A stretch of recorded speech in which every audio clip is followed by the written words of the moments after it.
Taong ito ay rated SPG. Striktong patnubay at gabay ng magulang ang kailangan. Maaaring may masiselang tema, lengguwahe, karahasan, sexual, horror o droga na hindi angkop sa mga bata.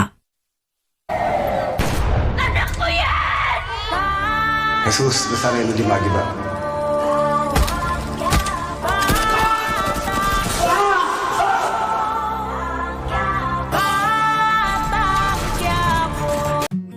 Sa pagpapatuloy ng inaabangang eksena, tuluyan nang natalo si David, kaya pinahiram na siya ng 50 million ng bangka. Kaya naman binabantayan na siya ni Divina, pero palaban pa rin si David. Alam ni Divina na hindi basta-basta ang taong ito dahil nagpatalo na ito ng 250 million, kaya pinahiram nila ito ng 50 million. Pero sadyang minamala si David at kahit anong sampa ng bara sa kanya ay lagi na lang siyang talunan. Gayunpaman, sadyang palaban pa rin si David kahit kinukuha na naman ang 50 milyon na nahiram niya sa bangka at ngayon ay kinakabig na ito sa kanya. Lintek, talo na naman. Hintayin nyo, darating yung attorney ko. Maglalaro pa tayo. Babawi ako. Payarmin niyo ako ng 300 milyon. Mr. Montenegro, bakit nandito ka? Huwag ka nang magtanong. Dala mo ba yung pinapadala ko sa'yo? Ilabas mo na at isasanla ko yan. Ito na ang titulo ng lupa ko.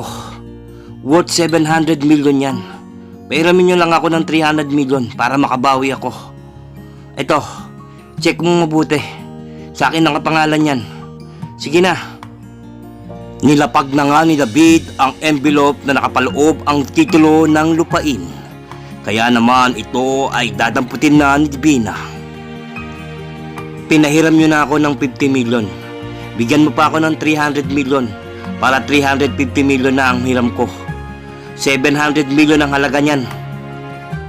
Tiningnan na ngang mabuti ni Divina ang titulo ng lupa. At dito ay may napansin si Divina nakapangalan ng mga Montenegro.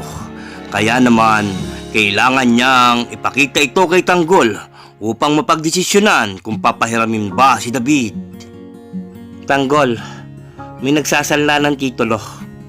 At magugulat ka sa sasabihin ko, Tanggol. Montenegro ang apelido, baka may kaugnayan to sa tatay mo. Napalingon nga si Tanggol sa sinabing iyon ni Divina. Kaya naman nagkaroon ng interes si Tanggol at kinuha ang titulong hawak ni Divina. At laking gulat ni Tanggol nang biglang, hindi ako pwedeng mag-amali. Pangalan ko yung nakalagay dito. Pero Montenegro ang apelido. Jesus, Montenegro ang apelido. Sinong may dala nito? Divina, sinong taong may dala nito? Nagulat ang lahat sa sinabing iyon ni Tanggol.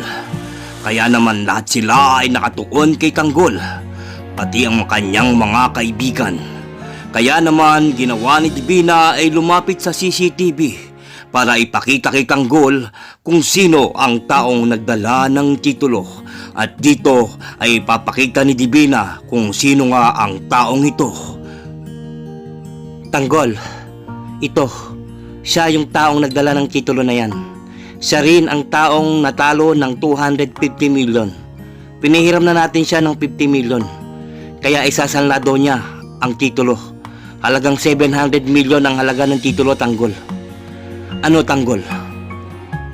Gulat na gulat nga si Tanggol sa kanyang nakita, lalo na ng kanyang mga kaibigan. Tanggol, si David yan ah. Yung hayop mong kapatid, si David. Kung ganon, Tanggol, nagpapanggap ang kapatid mong si David na siya ang anak ng mga Montenegro. Kaya walang atubili na pinuntahan na kagad ni Tanggol si David sa ibaba. Daig pa ni David ang nakakita ng multo nang makita niya mismo ang mukha ni Tanggol. Hayop ka.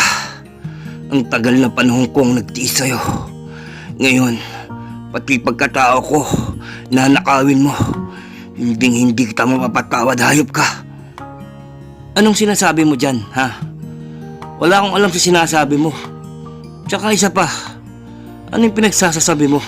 Naninako ko yung pagkatao mo, ha?